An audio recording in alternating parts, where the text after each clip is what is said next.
Chapter 2. Lightning flashed, and thunder boomed overhead. A bad storm was brewing on the horizon, and the world was about to be caught up in its wrath. But for Catherine Beck, that was the least of her worries now. Catherine slowly walked up the broken-down flight of stairs and came face to face with Destiny, a black cat perched comfortably on the top rail. The cat jumped, but Catherine jumped higher. Then she heard a woman shouting from downstairs in a tattered voice. "Here, Kitty, Kitty, Kitty, Destiny!" The cat bolted down the stairs and left Catherine annoyed and angry, which was never a good thing. "Darn cat!" Catherine located room 3, knocked twice, and waited impatiently for someone to answer the door. The inside of this dump looked worse than the outside. Maybe Mark was right. Maybe she shouldn't be in there alone. But it didn't matter now. If she wanted to be taken seriously as a news journalist, taking risks was part of the job. After a long 15 seconds, the door only opened a crack, revealing a pair of drooling lips and sinister dark eyes. The surge of stench forced Catherine to cup her nose with her palm. Did she really want to go into that room alone? You bet she did.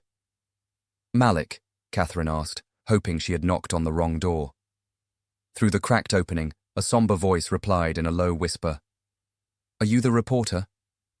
"I'm Catherine Beck," she whispered back, not knowing why they were whispering. "Come in, Mrs. Beck. Hurry." The door swung open to reveal a small rat-infested dump. The reek of spoiled food and urine caused Catherine to wince as she covered her mouth and nose with her hand. Malick was a small, balding man in his early 50s, and his face didn't seem to fit his voice, which only added to his creepiness. He was filthy and seemed a little nervous about something, but he spoke like an angel. "Sorry about the mess. I've been real busy," Malick admitted. "Smells that way. So, Mr. Malick?" "No, not Mr. Malick. Just call me Malick." "Okay, Malick. You said on the phone you had some information regarding a terrorist attack. Do you mean like a 9/11 attack or something else?" "That's right, Mom." "So which is it?" "Something else. Aren't you going to write this down somewhere? Don't you need to take notes?" Malick sized up this reporter and was not altogether sure she was the right person for the job. She looked more like a swimsuit model than a serious journalist. Was he wasting his time with this woman, and perhaps risking her life for nothing? But then again, there was something luminescent about her, almost glorious in a raunchy sort of way. Catherine reached into her coat pocket and felt around. She pulled out the small recorder and flipped it on. "You come alone, Mom. No one ever comes alone." The way Malick spoke was oddly familiar, and at the same time eerie, because the man just didn't fit the voice. Catherine shivered a little, but it wasn't from the cold. It was that hellish chill that shoots through a body when things are bizarre.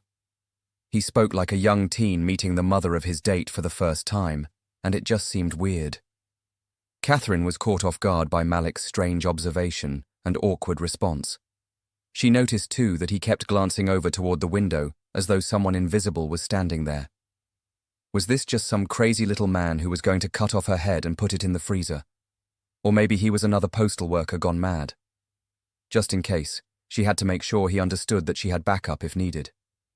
"I'm not alone," she proclaimed. "My cameraman and my boss are waiting for me downstairs in the car." Malick appeared awkwardly distressed by her response. He hated it when others tagged along because he knew they would be at risk too. "Do they have cell phones with them, Mom?" "What does that have to do with anything? And stop calling me Ma'am. Are you going to tell me what you know? Because if not, Catherine was already losing faith that there was even a story at all, and anyway, the place smelled like armpits and rotten eggs. "I just don't want anybody else to get hurt," Malick explained. Catherine had heard enough. "That's it. I don't need this tonight." She turned and walked toward the door, but Malick raced her to reach it first and stood between her and freedom. His eyes were heavily glazed over, and up close, his skin appeared strangely dull and a little bluish. Catherine hadn't noticed it before, but his eyes were a deep, dark yellow now. How did she miss that? She had never seen contacts with such an amazing yellow center before. For a second, his eyes captivated her because she thought they were dark before. "I'm sorry, Catherine. Can I call you Catherine? I hoped you'd be alone, that's all. I'm about to give you the story of a lifetime. The question is, will you ever be able to tell it?" Catherine was still a little frightened, which was rare for this seasoned journalist, but she was also oddly curious about this strange little imp of a man. If she could get a scoop on a terrorist attack, it could make her career, and she could finally move on to bigger and better things, maybe even Fox News, which was her dream job. Malick stood clear of the door and offered her an opportunity to leave. He wasn't sure yet if she was the right person for the story, but time was running out, and he needed to talk. His gesture put her at ease, at least for the moment. She decided she would hang in there for a few more paragraphs. "I'm just sick of all the pain, all the death," Malick whispered as he slowly walked over to the window and peered out through a dirty blind. He saw the black Mercedes parked in the street and wondered if the reporter's colleagues would be safe enough down there. "So much death is coming." Malick stared down at the black Mercedes longer than he should have. "Look, mister, see this?" Catherine held up her cell phone and pointed to a little black button. "One tap, and there's 4 of us in this room." Malick smiled slightly, and Catherine noticed that his eyes seemed to intensify with a yellowish sparkle as his grin grew wider. It was a very strange thing to behold, a disgusting little man with eyes that looked like they belonged to a god. Who would have thought? "Don't be afraid of me, Catherine. I'm not the one to fear. I'd understand if you leave right now, but I hope you'll stay. I'm going to tell you how to save the world." Catherine glanced back at the door. Save the world, she thought. Yeah, that's what I want to do. This was just getting a little too strange for her now.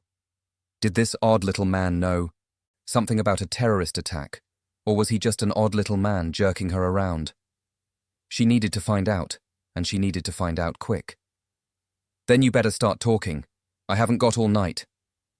Catherine glanced down at her watch as Malick stumbled toward a torn-up sofa and sat down. He looked at Catherine as though he already knew she wasn't going to believe a word he was about to say, but he had to say the words anyway. The real question on Malick's mind that night was whether or not Catherine Beck would live through the conversation. Malick figured he would start out with a simple question. "Do you believe in the devil, Mrs. Beck?" Catherine rubbed her tired eyes and looked away.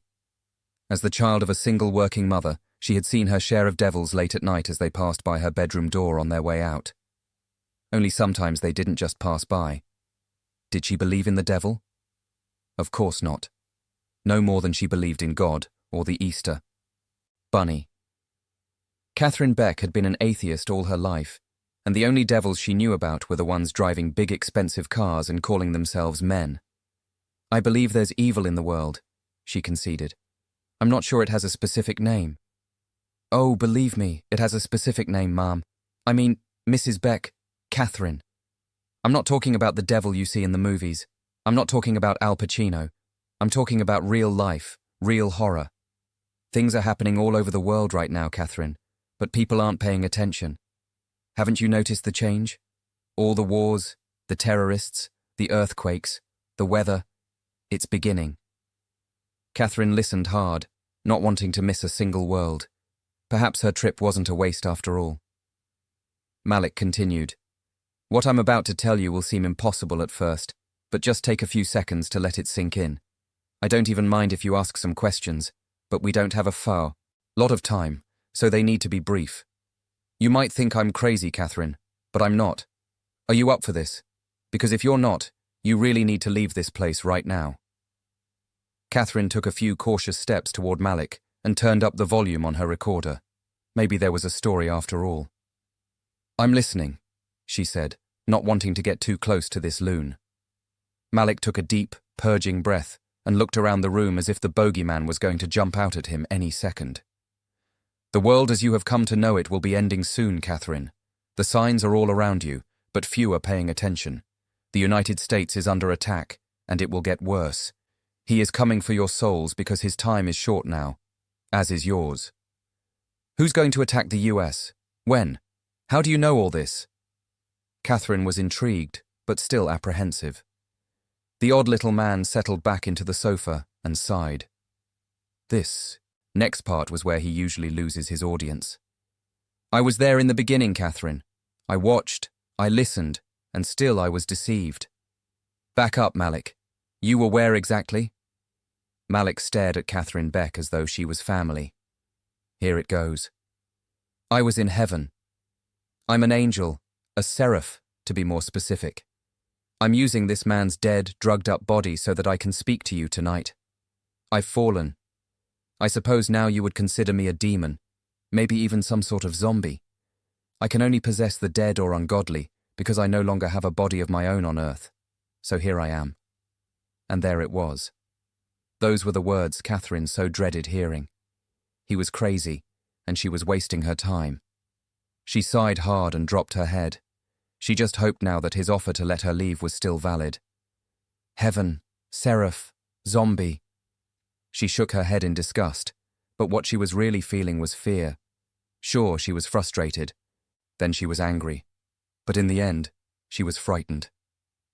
I don't believe this is happening, she blurted out.